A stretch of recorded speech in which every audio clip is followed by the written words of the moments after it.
If you're feeling like your emails aren't getting read, aren't getting answered, heck, maybe they're not even getting opened, you're not alone. Many people are feeling like this lately because everyone we're writing to is very busy and usually on communication overload and information overload, which means our messages need to break through the noise. I'm Erin Levax. This is High Value Writing. That's what we're going to talk about today. 5 ways to make sure that your email is the one that breaks through the noise, the one that does not get procrastinated on, the one that gets answered and even acted on if that's what you've asked for. So 5 ways to do that. I'm going to share an example for each and then a tip at the end on how you can always be looking for new ways to make your message cut through the noise. All right, first example here, use a 2-part subject line. First thing we need is for people to open the email in the first place, right? But you know what it's like. You're scrolling through a lot of emails. A lot of those subject lines just look too general. They don't look like they're really targeted at us specifically. Somebody might say, for example, if they're working on a schedule of summer classes as an email subject line. Well, it means something to them. But if I see that in my email, it might just look like an announcement. It would be hard for me to know if that's targeted at me, asking me to do something specific. Same with the other examples here. Summer class, list edits, edits for brochure. I'm just not getting enough information to know, do I need to open that now? Is it really for me? Or could I just procrastinate on that message? What I would do instead, use a 2-part subject line. Topic, maybe 3 words-ish, colon, action, maybe 3 words-ish. Right? The key here is we're talking about the action the reader needs. Everything here is going to be targeted at the reader so that when we look, it's kind of like, oh, that message is clearly for me. I need to act. I better open it up. So we have summer classes brochure as our topic, edits requested by 4/30/25 as our action. Far and away of all my tips, this is the one that people tell me when I see them again. Oh my gosh, I'm getting my emails opened now. So try that out. Here's a more in-depth review on that if you'd like to learn more and see a few more examples on using that 2-part subject line. So now we've gotten the email open, right?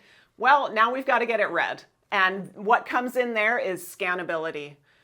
People are not necessarily reading a message or document today. Often what we're doing is looking. And our eye can find things like headings, bullets, white space, grouping, and kind of know, oh, I'm going to look at that part.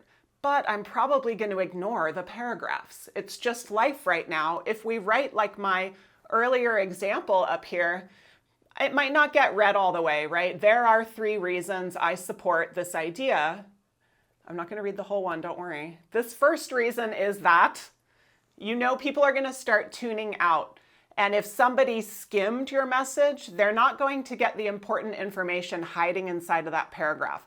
I always say in class, if you have something crucial that you know your reader needs no matter what, don't hide it in the middle of a paragraph. Make it scannable. What I would do is use bullets here. I support this idea for 3 reasons, XYZ, right? You could even put a heading on it. You can do all of that in your emails to help somebody's eye move around and read what you want them to read and get ready to respond to you on that.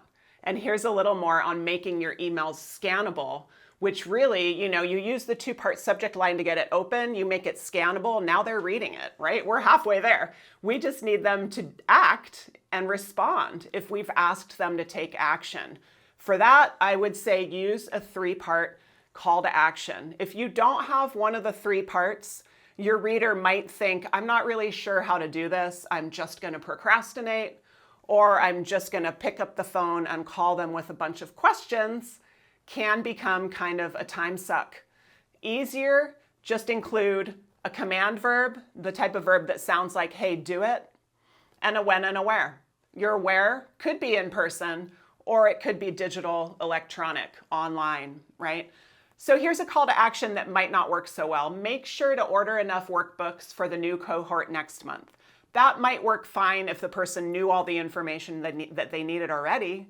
If they don't, though, I'm going to say, please order, that's my command verb, please order 35 workbooks from this site, that's my where, by 5:15, that's my when. And I'm going to go ahead and include that site as a hyperlink, right?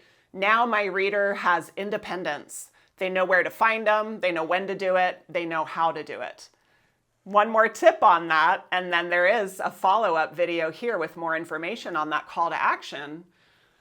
Do you want to use please? People ask me this all the time. This has to do with who's your reader, what's your relationship with that person. Also has a little bit to do with what's natural in your personality so that you sound like you. I tend to say please often when I ask for something, so I probably would, unless I had already said please earlier in that email. I'm not going to keep on saying it. However, if I'm just writing back and forth with someone and we're working together, oh, I need this, oh, I need this, there's really no need for the please. So you want to make that call yourself based on the relationship you have with your reader. Okay, fourth one, this is about details management, right? How are we going to manage all those details? We know that being thorough is helpful, but there's a fine line between thorough and overwhelmingly long, right? So how will we balance giving enough information so they know what's happening, our reader, but not providing so much information that we've overwhelmed them? And I'll tell you, this is something I have been told by readers of mine in the past. They would say, Erin, this is too much. I'm overwhelmed by this message. You may be an over-informer like that, or you might default to being more of an under-informer. Either way, we can meet in the middle with the 5 W's. Who, what, when, where, why. If that's in your message, you've probably covered what you need to, meaning you've been thorough and maybe you're even done, right? So here's an example where I did not do that. We need a room to hold the leadership session in, and I'm worried the rooms are getting booked, right? Personal information doesn't really help my reader act in that case. We're looking for a room that holds 35 or more people to use for a leadership training session on June 15th. Now they have the 5 W's, they know why we're doing this, when and where, and they're going to be able to start looking. Okay, quick follow-up video on using the 5 W's to get your point out there, but also to coach yourself if you're an over-informer like me. Just check, did I cover the 5 W's? Yeah, I did. So maybe I'm done with my message, or at least that part of it. Okay, final tip, and then we'll get into the real final extra tip. Fifth way to get your emails read and responded to: don't make all the information you give them mandatory.